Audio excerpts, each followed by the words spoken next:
Hello, welcome to competitive exams library. మనం morning AP health డిపార్ట్మెంట్లో విడుదలైన జాబ్ నోటిఫికేషన్ డీటెయిల్స్ అనే వాటిని చూసాం కదా. ఈ జాబ్స్ అనేవి మనకి డిస్ట్రిక్ట్ వైజ్గా విడుదల చేయడం జరుగుతుంది. ఆల్రెడీ మార్నింగ్ చెప్పుకున్నాం. మనకి ఏ డిస్ట్రిక్ట్కి సంబంధించి ఆ డిస్ట్రిక్ట్ వెబ్సైట్లో ఆ నోటిఫికేషన్ అనేది వస్తుంది. ఆల్రెడీ మనకి కొన్ని డిస్ట్రిక్ట్స్ లైక్ నెల్లూరు, శ్రీకాకుళం, గుంటూరు, కృష్ణా, కర్నూలు ఈ విధంగా కొన్ని జిల్లాల్లో నోటిఫికేషన్స్ అనేవి ఆల్రెడీ అప్డేట్ చేయడం జరిగింది.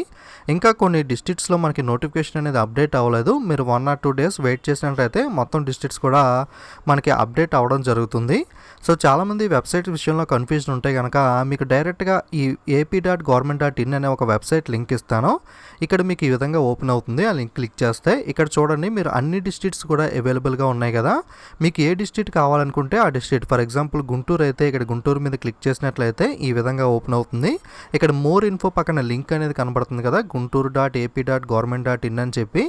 సో దాని మీద క్లిక్ చేసినట్లయితే మీకు ఆ వెబ్సైట్ ఓపెన్ అవుతుంది. ఈ విధంగా ఏ డిస్ట్రిక్ట్ కావాలనుకుంటే ఆ డిస్ట్రిక్ట్ వెబ్సైట్లోకి మీరు వెళ్ళొచ్చు. ఆ డిస్ట్రిక్ట్లోకి వెళ్తే మీకు అన్ని డిస్ట్రిక్ట్లోనూ కూడా ఈ విధంగా నోటీసెస్ అని ఒక కాలం కనబడుతుంది. ఆ నోటీసెస్లో రిక్రూట్మెంట్లోకి వెళ్తే ఆ డిస్ట్రిక్ట్కి సంబంధించిన నోటిఫికేషన్ డీటెయిల్స్ అనేవి ఉండడం జరుగుతుంది. అక్కడ నుండి మీరు చెక్ చేసుకోవచ్చు. అలాగే మనకి ఈరోజు వీడియోలో చాలామంది డౌట్స్ అనేవి అడిగారు. వేరే డిస్ట్రిక్ట్లో అప్లై చేసుకోవచ్చా, అలాగే ఎగ్జామినేషన్ ఫీజు అనేది ఎంత ఉంటుంది, అలాగే మనకి స్టడీ సర్టిఫికేట్కి సంబంధించి ఈ విధంగా కొన్ని డౌట్స్ని మనం ఈ వీడియోలో క్లారిఫై చేద్దాం. వీడియో అనేది స్కిప్ చేయకుండా ఫుల్గా చూడండి. ఓకే, ఇక్కడ పొట్టి శ్రీరాములు నెల్లూరు డిస్ట్రిక్ట్లో మనకి నోటిఫికేషన్ చూసినట్లయితే ఈ విధంగా నోటిఫికేషన్ అనేది ఇవ్వడం జరిగింది. మనకి ఆల్రెడీ ముందే చెప్పుకున్నాం, మనకి ఇది ఏ డిస్ట్రిక్ట్కి ఆ డిస్ట్రిక్ట్, మనకి డిస్ట్రిక్ట్కి సంబంధం ఉండదు. ఏ డిస్ట్రిక్ట్కి సంబంధించి ఆ డిస్ట్రిక్ట్ మనకి డిఫరెంట్గా మనకి ఇవ్వడం జరుగుతుంది. ఇది చూసినట్లయితే మనకి నెల్లూరు డిస్ట్రిక్ట్కి సంబంధించిన నోటిఫికేషన్ కదా. ఇందులో మీరు చూసినట్లయితే దీనికి సంబంధించి అయితే డిమాండ్ డ్రాఫ్ట్ అనేది అడగడం జరిగింది. కొన్ని నోటిఫికేషన్లో ఎగ్జామ్ ఫీజు అనేది అడగలేదు. అలాగే మెయిల్ చేసే అవకాశం కూడా ఇచ్చారు, రిజిస్టర్ పోస్ట్ కానీ మెయిల్ కానీ చేయమని. కొన్ని డిస్ట్రిక్ట్స్ అయితే మనకి బై పర్సన్ మాన్యువల్గా వెళ్ళటం కానీ రిజిస్టర్ పోస్ట్ చేయడం కానీ ఓన్లీ ఆ ఆప్షన్ మాత్రమే ఇవ్వడం జరిగింది. కొన్ని అయితే ఓన్లీ రిజిస్టర్ పోస్ట్ ఇవ్వడం జరిగింది. కాబట్టి మీరు ఏ డిస్ట్రిక్ట్ అయితే ఆ డిస్ట్రిక్ట్ నోటిఫికేషన్ అనేది క్లియర్ కట్గా A to Z అన్ని పాయింట్స్ అనేవి మిస్ అవ్వకుండా చదవండి. ఎందుకంటే ప్రతి డిస్ట్రిక్ట్ కూడా మనకి డిఫరెంట్గా జరిగింది. కొంతమంది ఎగ్జామినేషన్ ఫీజు అనేది డిమాండ్ డ్రాఫ్ట్ ఇవ్వాలని అడిగారు. మనకి నెల్లూరు డిస్ట్రిక్ట్ చూసినట్లయితే OCBCకి 500, SC STకి 300 రూపాయలు ఇక్కడ డిమాండ్ డ్రాఫ్ట్ ఇవ్వాలని చెప్పి ఇక్కడ ఇన్ఫర్మేషన్ అయితే ఇవ్వడం జరిగింది. మనకి ఒక్కొక్క డిస్ట్రిక్ట్లో అయితే 10th బేస్ ఓన్లీ మీద జాబ్స్ అనేవి ఉన్నాయి, కొన్ని దాంట్లో లేవు. అలాగే మనకి ఇంకా 2-3 నోటిఫికేషన్స్ కూడా అప్డేట్ అయ్యే అవకాశం అనేది ఉంది. ఇందులో అయితే కేవలం మనకి నెల్లూరులో ప్రస్తుతం అయితే staff nurse, lab technician, pharmacist ఈ 3 మాత్రమే అప్డేట్ చేయడం జరిగింది. సో మీరు గమనిస్తూ ఉండండి, మళ్ళీ ఇంకొక నోటిఫికేషన్ కూడా అప్డేట్ అయ్యే ఛాన్స్ కూడా ఉంది. ఎందుకంటే మీరు ఇక్కడ గుంటూరులో గమనించవచ్చు, ఇక్కడ 2 నోటిఫికేషన్స్ అనేవి ఉన్నాయి. Same recruitment of staff nurse, ఫార్మసిస్టే. ఇక్కడ పైన ఒకటి ఉంది, కింద ఒకటి ఉంది. ఇది ఏంటి అంటే ఇది APWP అంటే ఆంధ్రప్రదేశ్ వైద్య విధాన పరిషత్లో ఈ సంబంధించిన నోటిఫికేషన్ ఇది. ఈ కింద చూసుకుంటే ఇది మనకి DMHO. సో 2 కూడా డిఫరెంట్ జాబ్స్ ఏమైనటికి రెండింటికి మనకి గుంటూరులో 2 నోటిఫికేషన్స్ అనేవి విడుదలైనవి. కాబట్టి ఇందులో మనకి 10th బేస్ మీద లేకపోయినప్పటికీ మేబీ తర్వాత APWPలో మనకి నోటిఫికేషన్ రావచ్చు. కాబట్టి మీరు ఒకసారి 2 days ఆగి ఒకసారి అన్నీ కూడా చెక్ చేసుకోండి క్లియర్గా. సో ఈ గుంటూరుకి సంబంధించి 2 నోటిఫికేషన్స్ విడుదలైనవి కదా. ఇది మనకి చూసినట్లయితే నోటిఫికేషన్ 2 అని ఉంది. ఇందులో అయితే మనకి MNO, FNO ఉన్నాయి. ఇదైతే కేవలం 10th పాస్ మీద మీరు అప్లై అనేది చేసుకోవచ్చు. మిగతా క్వాలిఫికేషన్ ఉంటే కనుక మీకు స్టాఫ్ నర్స్, ల్యాబ్ టెక్నీషియన్ వీటిని కూడా అప్లై చేసుకోవచ్చు. ఈ నోటిఫికేషన్లో చూసినట్లయితే మనకి ఎక్కడా కూడా డిమాండ్ డ్రాఫ్ట్కి సంబంధించి కానీ ఎగ్జామినేషన్ ఫీజు గురించి కానీ మాట్లాడలేదు. మీకు 100 రూపాయలు స్టాంప్ పేపర్ మీద ఇన్ఫర్మేషన్ అనేది ప్రొవైడ్ చేయాల్సి ఉంటుంది ఇన్ కేసు మీకు జాబ్ వస్తే. ఎందుకంటే ఇవి కాంట్రాక్ట్ అవుట్సోర్సింగ్ కాబట్టి. ఇక్కడ మీరు చూసినట్లయితే through register post with acknowledgement through email or register post అని ఇచ్చారు కదా. సో మీరు ఈమెయిల్ చేయొచ్చు, రిజిస్టర్ పోస్ట్ అనేది చేయొచ్చు. సో కొన్ని డిస్ట్రిక్ట్లో ఈ విధంగా ఈమెయిల్ చేసే ఆప్షన్ ఇచ్చారు. కాబట్టి మీరు ఏ డిస్ట్రిక్ట్కి ఆ డిస్ట్రిక్ట్ క్లియర్గా చెక్ చేసుకోండి. ఇక్కడ ఏమేమి సర్టిఫికేట్స్ అనేవి ఉండాలి కూడా.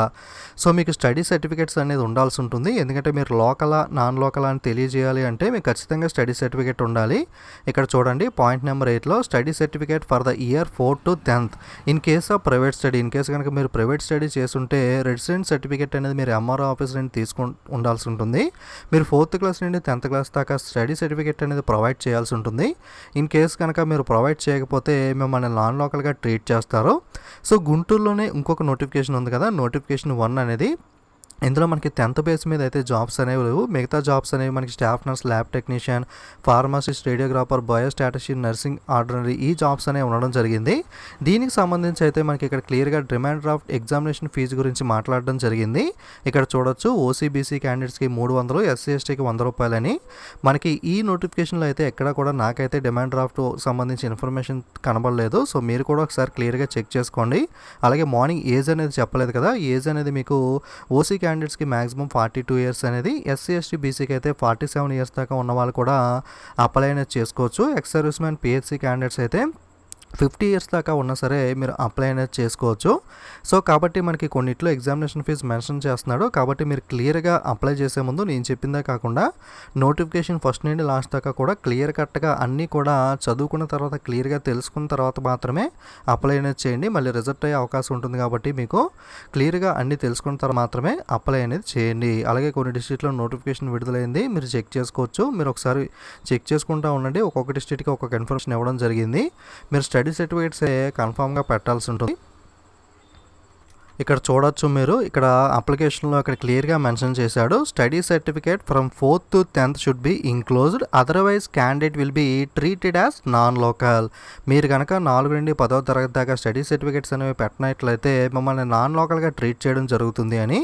ఇంకొక డౌట్ చాలామంది అడిగింది ఏంటంటే, నేను వేరే డిస్ట్రిక్ట్లో అప్లై అనేది చేసుకోవచ్చా అని చెప్పి అడగడం జరిగింది.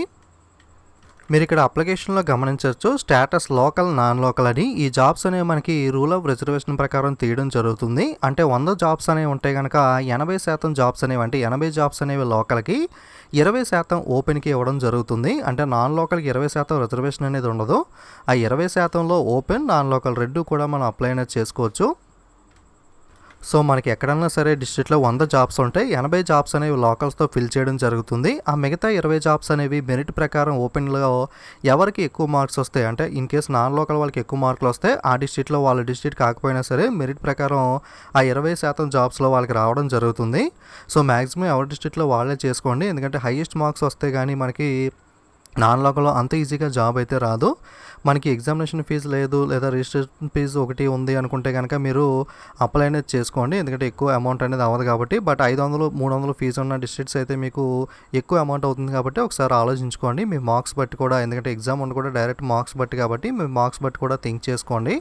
వేరే డిస్ట్రిక్ట్లో అయితే అప్లై అనేది చేసుకోవచ్చు. కాకపోతే మీరు నాన్ లోకల్ కిందకి, అంటే 20% ఓపెన్ కేటగిరీలో మాత్రమే మీరు పోటీ పడి జాబ్ అనేది తెచ్చుకోవాల్సి ఉంటుంది. మీరు లోకల్ అని చెక్ చేయడానికే మీకు 4th to 10th study certificates అనేవి అడగడం జరుగుతుంది. మీరు 4th to 10th ఏ డిస్ట్రిక్ట్లో స్కూల్స్లో ఎక్కువ మెజారిటీ చదివారో అక్కడే మిమ్మల్ని లోకల్గా ట్రీట్ చేయడం జరుగుతుంది. సో కాబట్టి మీరు ఖచ్చితంగా స్టడీ సర్టిఫికేట్స్ అనేవి పెట్టాల్సి ఉంటుంది. ఇన్ కేసు మిస్ అయితే కనుక మిమ్మల్ని నాన్ లోకల్ కింద ట్రీట్ చేయడం జరుగుతుంది.